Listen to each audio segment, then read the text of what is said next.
নমস্কার বন্ধুরা, কেমন আছো তোমরা? আশা করি সবাই ভালো আছো।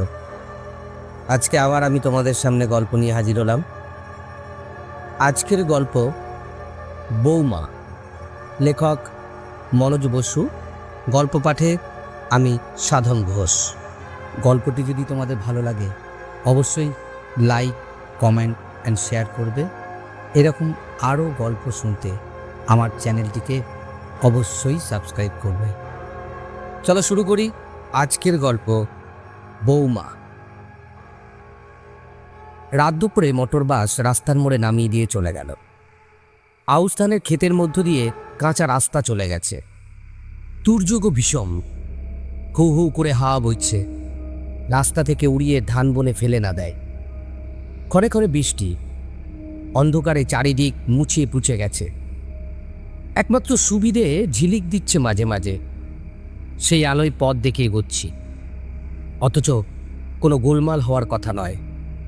সন্ধ্যা নাগাদ নামিয়ে দেবে, পালকি থাকবে, বাস থেকে নেমেও পালকি, এই সমস্ত লিখেছিল দীপেশ। বিডি অর্থাৎ ব্লক ডেভেলপমেন্ট অফিসে কাজ করে সে। মাইল তিনেক পথ, কাঁচা রাস্তা বটে, কিন্তু বাকচুর নেই, নাকের সোজা চলে গেছে। অন্ধ মানুষ আধারে চলে যেতে পারে, আর আমার জন্য তো পালকি। দীপেশ সবিস্তারে সমস্ত জানিয়েছিল, কিন্তু বাসটা বদমাইশি করল। কিন্তু গোড়ায় বেশ ভালো চলছিল বাসটা। অ্যাসিস্ট্যান্ট বার ৫-৭ হ্যান্ডেল করতেই গর্জন করে উঠল। ড্রাইভার বদি থেকে নেমে এসে ইঞ্জিনের সামনে পথের উপর গড় হয়ে প্রণাম করল। ভাবখানা ত্যাদ্দামি করো না আজকের এই দুর্যোগের দ্বীপে। এক দৌড়ে গিয়ে কেশবপুর থানার সামনে নিজের জায়গায় গিয়ে দাঁড়াও। রাতের মতো নিশ্চিত। বাসও যেন কানে নিল কথাটা। ভক ভক আওয়াজ করে গরু, ছাগল, মানুষজনকে ভয় দেখিয়ে দিব্যি স্ফূর্তিতে দৌড়াচ্ছে। কুয়োচার হাট ছাড়িয়ে এসে মাথায় যে কি কর্তানি ভর করলো একেবারে নিশ্চুপ। অনড় হয়ে দাঁড়িয়ে গেছে। কত কাণ্ড করছে ড্রাইভার, এটা খুলছে ওটা খুলছে, ইঞ্জিনের তলায় ঢুকে যাচ্ছে একবার, কিচ্ছুতেই কিচ্ছু নয়। শেষটা নিজে উঠে গদির উপর বসে যত প্যাসেঞ্জার নামিয়ে দিল। বলে, ঠেলুন মশাইরা। ২৫ জনের ৫০খানা হাত ঠেলছে তো গাড়িও চলতে লাগলো। ঠেলা বন্ধ হলো তো গাড়িও অচল। বৃষ্টি বাদলার মধ্যে গাড়ি যেন নেশা করে বুঁদ হয়ে আছে। আমরা ঠেলে ঠেলে নিয়ে যাচ্ছি, প্যাসেঞ্জাররা চেঁচামেচি করে। এ বেশ মজার হলো। ঠেলতে ঠেলতে কেশবপুর পৌঁছে দিতে হবে নাকি? ভাড়া নিয়েছে তবে কেন? ড্রাইভার বলে, বেশ সিটে উঠে পড়ুন মশাইরা, তাতে যদি গাড়ি কেশবপুর পৌঁছে দেয় আমার কোন ক্ষতি? না, তোমার ক্ষতি কোনো দিকে নয়। গাড়ি না চলে তো আমরা ঠেলব, চললে তখন তো ইঞ্জিনই টানছে। তুমি থাকো আরাম করে গদির ওপরে। আজে বাজে কথার জবাব না দিয়ে ড্রাইভার নির্বিকারে বিড়ি ধরালো একটা। আমাদের কষ্টে ও কাকুতি মিনতিতে শেষটা বুঝি ইঞ্জিনে দয়া হলো খানিকটা। আওয়াজ দিয়ে উঠল হঠাৎ, চলতে শুরু করলো, কিন্তু খানিকটা গিয়ে বুধ হয়ে আসে, আবার দাঁড়িয়ে পড়ে, পুনশ্চ আবার ধস্তাধস্তি। এমনিভাবে যেখানে ঠিক সন্ধ্যার সময় এসে পৌঁছবার কথা সেখানে রাত্রি ১২টায় এনে থামিয়ে দিল। দিয়েই ছুট। ড্রাইভার বলে, দেরি করতে গেলে আবার বিগড়ে যাবে। তাহলে চিত্তির, নামবার সময়টুকু দেয় না, এমনই অবস্থা। ছুটে বেরুলো মোটর বাস। নিরন্ধ্র অন্ধকার, ছচ্ছর করে বৃষ্টি এলো এক পশলা। কাঁচা রাস্তায় জল কাদা ভেঙে চলেছি। বিপদের উপর বিপদ, মাঠের উল্টোপাল্টা হাওয়া ছাতায় বেঁধে পট পট করে কতগুলো শিক ভেঙে গেল। ছাতার কাপড় উঠছে ধুড়ির মতো। তখন আর চলা নয়, দৌড় দস্তুর মতো। তেপান্তর মাঠ থেকে ছুটে পালিয়ে গ্রামের কোথাও আশ্রয় পেতে চাই। ছুটছি আর ছুটছি না। নদীর উপরে এলাম। নদীর কথাও দীপেশ লিখেছিল বটে। নদীর উপরে পাকা পুলের কথা। পথ ভুল করিনি তবে, কিন্তু আর তো পেরে উঠিনে। শীত ধরে গিয়ে সর্বাঙ্গ যেন ঠক ঠক করে কাঁপছে। পা চলতে চাইছে না। অসাড় হয়ে পথের উপর পড়ে না যাই, এখন এই কয়ে। ঝিলিক দিল আরেকবার। দেখলাম পুলটা ছাড়িয়ে অদূরে অশ্বত্থতলায় একটা পাকা ঘর। চুমকাম করা সাদা দেওয়াল বিদ্যুতের আলোয় ঝিকঝিক করে উঠল।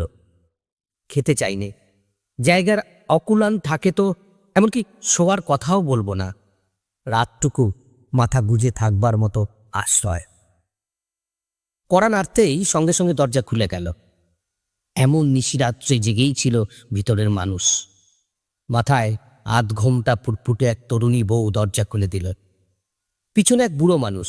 বিদ্যুৎ চমকাল লাগানোর সময় দেখলাম কাঁদছিল বউটা। এখনো সামলে নিতে পারিনি। কেঁদে কেঁদে চোখ লাল, দুগালে জলের ধারা গড়াচ্ছে। কোন দুঃখে জানি না ঘরে খিলেটে বসে কাঁদছিল। বুড়োর সঙ্গেই বা তার সম্পর্ক কি? বুড়ো পরিচয় দিয়ে বললেন, আমার আমার বউমা। দাঁড়িয়ে কেন বাবা, ভিতরে এসো। বৃষ্টিতে নিয়ে গেছো একেবারে। শুকনো কাপড় চোপড় আছে তো সঙ্গে? হাতের কিট ব্যাগ দেখিয়ে দিলাম। মোটামুটি সমস্ত আছে। বুড়ো বললেন, বৌমা, বসবার একটা কিছু পেতে দাও খাটের উপর। বাছার বড্ড যেন কষ্ট হয়েছে। কি মোলায়েম কথা বুড়ো মানুষটির। কথা শুনে সব কষ্ট যেন জুড়িয়ে যায়। চেহারাটিও মুনি ঋষির মতো। বউটি বলবার আগেই বেরিয়ে গেছে। ব্যাগ খুলে শুকনো কাপড় বের করে পড়লাম। মাদুর বালিশ চাদর হাতে করে বউটি ফিরে এলো। পরিপাটি করে পেতে দিল। যেমন শ্বশুর তেমনি বউ। কি ভালো যে এরা, কিন্তু বড় দরিদ্র। নড়বড়ে ছোট একখানা খাট একেবারে খালি পড়েছিল। মাদুর বালিশ চাদরে বিছানা করছে, তাও অতি জীর্ণ। চুপচুপি বলছি, দোষ দেবেন না। সাধারণ অবস্থায় অমন চাদরে পা মুছি নে আমরা। বিছানা করে দিয়েই চলে যাচ্ছে। আমি বললাম, রাত দুপুরে রাতভর হাঙ্গামায় যাবেন না। মনিরামপুরে গাড়ি অচল হয়েছিল, সেই সময়টা ভর পেট খেয়ে নিয়েছি। বউটি বড় বড় চোখ মেলে আমার দিকে একবার তাকিয়ে নিঃশব্দে বেরিয়ে গেল। বুড়ো দেখছি মজলিসি মানুষ। এত রাত্রি তবু খাটের প্রান্তে পা ঝুলিয়ে কথাবার্তা আরম্ভ করে দিলেন। একেবারে কিচ্ছু খাবে না বাবা? না লজ্জা করে বলছো? ছেলের মতো তুমি, খুলেই বলি। দুর্যোগে অতিথি হয়ে এলে সত্যি ভাবনা হয়েছিল কি খেতে দিই এখন। বৌমার মনে ঝড় বয়ে যাচ্ছে। তবু সে মেয়ে বড় ভালো বাবা। তুমি নিজে থেকে মানা না করলে এতক্ষণে রান্না বান্না বসিয়ে দিত। আমি সুযোগ পেয়ে জিজ্ঞাসা করি, কাঁদছিলেন যেন উনি? কি হয়েছে? ফোঁস করে বুড়ো এক দীর্ঘশ্বাস ফেললেন। বড় দুঃখের বৃত্তান্ত। সংসারে আগুন ধরে গেল। রোজগেরে ছেলে বাসা থেকে দূর করে দিল আমাদের। আগে বৌমাকে দিল, তারপরে আমাকে। একটা বেলার এদিক আর ওদিক। তাই এই বাপ বেটি সেই দিন থেকে এখানে আশ্রয় নিয়ে আছি বাবা। ছেলে আবার বিয়ে করছে শুনতে পেলাম। বৌমা তো ছেলে মানুষ। খবর শোনা অবধি দু চোখে ধারা বয়ে যাচ্ছে তার। স্তম্ভিত হয়ে গেছি। বুড়ো আরো কত কি বলে যাচ্ছেন, এক বর্ণ আমার কানে যাচ্ছে না।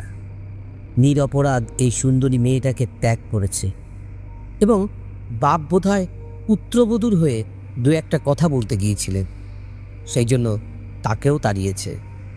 সেই পাষণ্ড টোপর মাথায় দিয়ে আবার নতুন বউ আনতে চলল। হাতের সামনে পেলে লোকটাকে সমুচিত শিক্ষা দিয়ে দিতাম, তাতে আমার জেল ফাঁসি চা হবার হতো। এই সমস্তই ভাবছি, এমন সময় বুড়ো উঠে দাঁড়িয়ে বললেন, না, দরজাটা দিয়ে শুয়ে পড়ো বাবা, আমরা এই পাশেই রইলাম। জোর বৃষ্টি বাতাস তখন বাইরে, বড্ড ধকল গিয়েছে। শুতে শুতেই ঘুমিয়ে পড়েছি, মরার মতো ঘুমিয়েছি। যখন ঘুম ভাঙল, দরজা খুলে দেখি বিস্তর বেলা হয়ে গেছে। চারিদিকে রোদ। রাত্রিবেলার এত দুর্যোগের চিহ্ন মাত্র নেই। চলে যাওয়ার আগে পুরো মানুষটিকে দু একটা কথা বলে যাওয়া উচিত। বড় ভালো লোক এরা। আরে সর্বনাশ, এ কোন জায়গা? ঘরের ঠিক পিছনে যে শ্মশান ঘাট, মজা নদীর কূলে এই শ্মশান ঘাট। আতপোড়া কাঠ, ভাঙা কলসি, ছেঁড়া মাদুর, বালিশ, ইতস্তত্ব ছড়ানো। গ্রামের শ্মশান যেরকম ঠিক থাকে, ঠিক সেই রকম। যে কুটুরিতে রাত্রিবাস করেছি সেটা শ্মশান বন্ধুদের বসার জায়গা।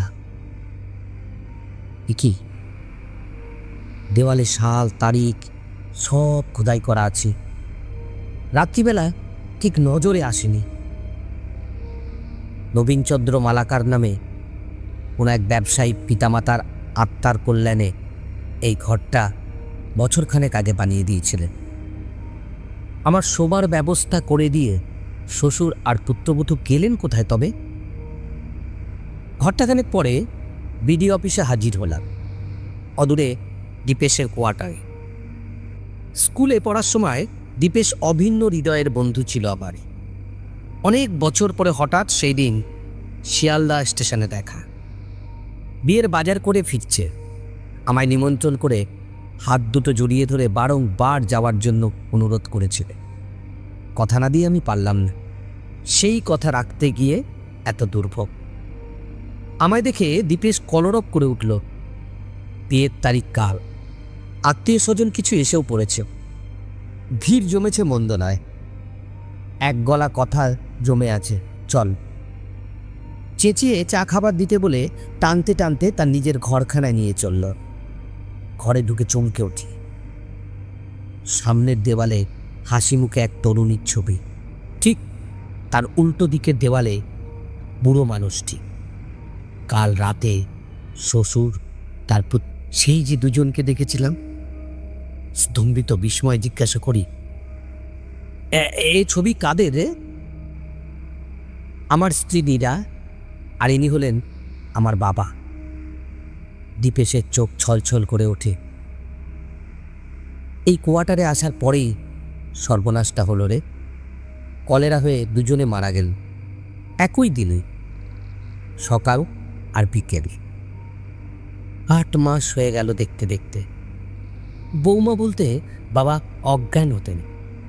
বউ যেতেই তাই যেন তিনি আর দেরি করলেন না। আজ আমার গল্পের এখানেই সমাপ্তি। গল্পটি যদি ভালো লাগে বন্ধুরা, অবশ্যই লাইক, কমেন্ট অ্যান্ড শেয়ার করবেন। এরকম আরও গল্প শুনতে আমার চ্যানেলটিকে অবশ্যই সাবস্ক্রাইব করতে।